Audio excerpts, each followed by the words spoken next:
The Cyclist, by Erik Røde, 1755. Read by Lord Thomas L. Churchill. Continued. Chapter 2, Carlo. Scene 6, The Modest Abode. As the wheels of my road bike hummed in rhythm with the countryside's tranquil melody, Ponte's trusty three-wheeler led the way through this picturesque Italian landscape. The rolling hills, dressed in a patchwork quilt of vibrant green and golden fields, stretched endlessly under the boundless blue sky. The journey was not just a physical one. It was a passage through time and stories, an immersion in the heart of rural Italy. Nestled amidst this undulating terrain, the modest homes that peppered the countryside whispered tales of generations past. Each abode bore the scars of time, their weathered facades echoing the resilience of those who had called them home. As I followed Ponte's lead, my eyes wandered to these rustic dwellings, wondering about the lives lived within their ancient walls. The road, a sinuous ribbon of well-worn asphalt, guided our way with graceful curves and bends. It was a thoroughfare that had witnessed countless journeys, a silent observer of the ebb and flow of life in this tranquil corner of the world. Here, time moved at its own unhurried pace, and the moments unfurled like the vines in a vineyard, slowly and with purpose. And then, like a gem hidden in the heart of nature's embrace, we arrived at our destination, Ponte's charming cottage. Tucked away from the world's bustle, it stood as a sanctuary of simplicity and warmth. With a graceful dismount, I left my road bike behind and took my first steps onto the cobbled path leading to the cottage's front door. Waiting to welcome me was Ponte's husband, Carlo, a man whose appearance belied the wisdom etched into his soul by the passage of years. Carlo, standing at about 5 feet 10 inches, possessed a slim yet sturdy frame that spoke of a lifetime of hard work and outdoor living. His once jet-black hair now bore the distinguished marks of age, with streaks of silver weaving through. His rugged good looks and the enduring strength that emanated from him seemed as though they were innate, an integral part of his being. Carlo was a man of old-school values, where a handshake was a bond, honor was a creed, and tradition ran deep in his veins, shaping every facet of his life. In contrast to Carlo's seasoned presence, Ponte exuded a youthful vitality that defied her age. Her spirit, unburdened by the weight of years, shone through her eyes like a beacon of light. She possessed a timeless beauty, one that had remained untouched by the hands of time. Her visage was a demonstration to the purity of her soul, and her youthful charm was a reflection of the joy she found in the simple pleasures of life. Scene 7, A Warm Greeting. Carlo, with a sincere smile, greeted Alex warmly and said, "Benvenuto, I'm Carlo. Grazie for helping my wife." Alex, equally pleased to meet Carlo and immersed in their shared gratitude, replied, "It's a pleasure to meet you, Carlo. I'm Alex, and I'm glad I could be of assistance." Ponte, her eyes twinkling with warmth, interjected, "Carlo, Alex fixed my bicycle tire. Without him, I would have been stranded." Carlo, nodding appreciatively, responded in his limited English, "Grazie, Alex. You saved us from una situazione difficile." Alex, his respect for Carlo growing with each interaction, replied, "You're welcome, Carlo. I'm just glad I could help."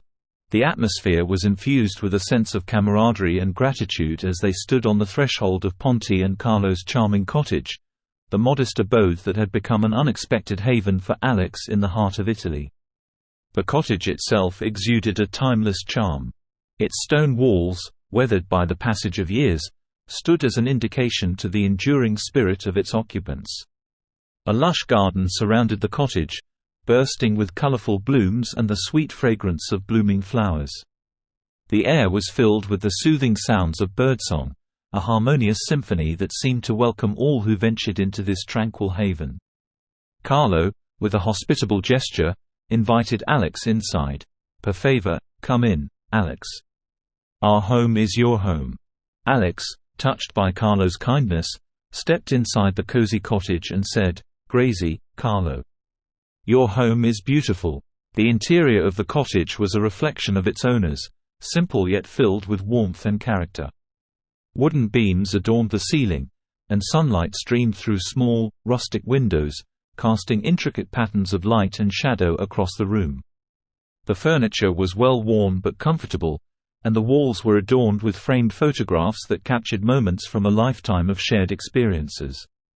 Ponty, her eyes sparkling with pride in her home, added, "We may not have much, but we have amor and amicizia. Love and friendship."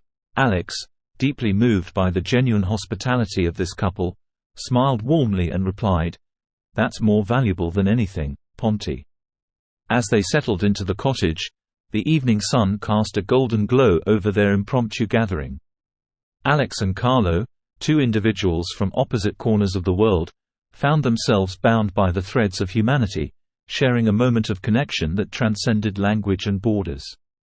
In the embrace of this charming cottage, the tapestry of their lives began to weave together, creating a story that none of them could have anticipated but would forever cherish. Scene 8. A feast under the stars. Under the star-studded canopy of the night sky, the world seemed to slow its pace, and time felt as if it were suspended. The charming cottage, bathed in the soft glow of candlelight, welcomed us with open arms. It was a haven of warmth and serenity, far removed from the chaos of the outside world. As Carlo prepared a meal that would soon tantalize our taste buds, the savory scents wafted through the air, wrapping around us like a comforting embrace. Carlo, with his boundless generosity, insisted that I stay for dinner. Initially, I hesitated, not wanting to impose on their goodwill, but their welcoming smiles dissolved any reservations I held. Gathering around a sturdy wooden table, its surface adorned with flickering candles, we became a tableau of diverse backgrounds and shared moments. Carlo's old-world charm and his innate sense of hospitality set the stage for a feast that extended beyond the culinary delights. It was a feast of camaraderie, a celebration of human connection in its purest form. As we sat around the table, waiting for Carlo's culinary masterpiece to emerge from the kitchen, the atmosphere became more relaxed. Carlo, Ponty, and I engaged in a bit of small talk, sharing stories and laughter. Carlo, with a mischievous glint in his eye, began with a joke. He said, "You know, Alex, in Italy, we have a saying about food. We say, a meal without wine is like a day without sunshine. So, tonight, we will enjoy both." Ponty chimed in and added, "And Carlo, he believes it is his mission to find the best wine for every meal." We all shared a hearty laugh, and I replied, "Well, Carlo, I'm certainly looking forward to your wine selection. I have a feeling it will be as amazing as your pasta." Carlo, ever the storyteller, then regaled us with a humorous anecdote about a cooking mishap that had happened years ago. His animated gestures and Ponty's infectious laughter made the tale even more entertaining. As the stories and jokes flowed, the barriers of language seemed to fade away, replaced by the universal language of laughter and collective encounters. It was a beautiful moment of connection and camaraderie under the starlit sky. As the evening unfolded, we exchanged stories that transcended the boundaries of language. With gestures and smiles, we bridged the gaps in communication, weaving a tapestry of mutual experiences. The stars above bore witness to our newfound friendship, their twinkling lights are proof to the magic that can occur when strangers become friends. Underneath that vast celestial canvas, in the heart of the Italian countryside, the world seemed to shrink. The differences that once separated us were replaced by the common threads of laughter, kindness, and the simple joy of breaking bread together. As the night deepened, and the stars continued their timeless dance, I couldn't help but feel grateful for the chance encounter that had led me to Carlo and Ponty's doorstep. It was a feast under the stars, a banquet of the heart, and a memory that would remain etched in my soul for years to come. Carlo, with a twinkle in his eye, stood up and made a grand gesture towards the kitchen. His words, though few, carried an air of anticipation as he said, "Dinner, Alex. You will see. Carlo, good cook." Ponty, her face radiant with pride for her husband's culinary skills, added, "Carlo's pasta, molto buono." I couldn't help but smile, feeling a sense of gratitude for the kindness and hospitality of this Italian couple. As I waited in eager anticipation, the fragrant aroma of Italian herbs and spices wafted from the kitchen, filling the air with the promise of a delicious meal. Scene 9. A culinary delight. As the stars above began to twinkle in the night sky, the enchanting aroma of the meal that Carlo had prepared filled the air. The table, set under the open sky, was adorned with flickering candles that cast a warm, inviting glow. Carlo's culinary skills were a witness to his heritage, a culinary journey that promised to be as memorable as the evening itself. Alex, Carlo, and Ponti gathered around the rustic wooden table, their faces illuminated by the candlelight. Carlo's warm smile was an expression of both pride and hospitality. He presented each dish with a flourish, explaining the origin and significance of every ingredient. "The pasta," Carlo explained, "comes from the wheat fields just beyond our cottage. The tomatoes are grown in our garden, ripened by the generous Italian sun. And the olive oil, well, that's a family secret passed down through the generations." Ponti, her eyes reflecting the anticipation of the feast, shared a knowing glance with her husband. Her appreciation for Carlo's culinary talents was evident in every smile and nod. The meal began with a simple yet exquisite salad, a medley of freshly harvested greens drizzled with Carlo's secret olive oil and vinegar dressing. It was a refreshing prelude to the main course. The pasta, al dente and perfectly coated in a rich, savory sauce, was a revelation. As Alex took his first bite, the flavors danced on his palate, a harmonious blend of tomatoes, herbs, and a hint of garlic. "You know," Carlo said with a twinkle in his eye, "there's an old saying in Italy that a good pasta dish is like a warm embrace. I hope you feel embraced by our hospitality tonight." Alex, savoring each mouthful, nodded enthusiastically and said, "I do, Carlo. This is incredible. It's like a taste of Italy itself." The conversation flowed as freely as the wine that accompanied the meal. Carlo and Ponti shared stories of their life in the countryside, of the changing seasons, and the traditions that had been passed down through generations. As the evening wore on, Carlo, ever the raconteur, regaled them with humorous anecdotes of mishaps and triumphs in the kitchen. Laughter filled the air, a joyful chorus that resonated with the stars above. Ponti, her eyes twinkling with mischief, interjected with a joke of her own, her laughter like a melodious note in the night. Alex joined in, contributing his own tales of cycling adventures and mishaps on the road. Amidst the laughter and camaraderie, the barriers of language seemed to disappear. Carlo's broken English, Ponti's shyness, and Alex's attempts at both became a tapestry of communication that transcended words. As the night deepened, Carlo refilled their wineglasses, and a sense of contentment settled over them. The stars above bore witness to this serendipitous gathering, a moment where three lives intersected in the most unexpected and beautiful way. In the midst of the Italian countryside, under the canopy of stars, they were not strangers but kindred spirits, bound by the collaborative moment of a culinary delight that had nourished both body and soul. Scene 10. A connection through language. As the night unfolded, the warmth of Carlo and Ponti's hospitality blended seamlessly with the gentle Italian breeze. Around that rustic wooden table, their hearts and experiences spilled out in a symphony of conversation. Carlo, with his limited English, shared tales of his son's adventures in America. The mere mention of the United States brought a spark to Alex's eyes, a glimmer of pride mixed with nostalgia. Carlo painted vivid pictures with his words as he recounted his son's experiences working and cycling in the States.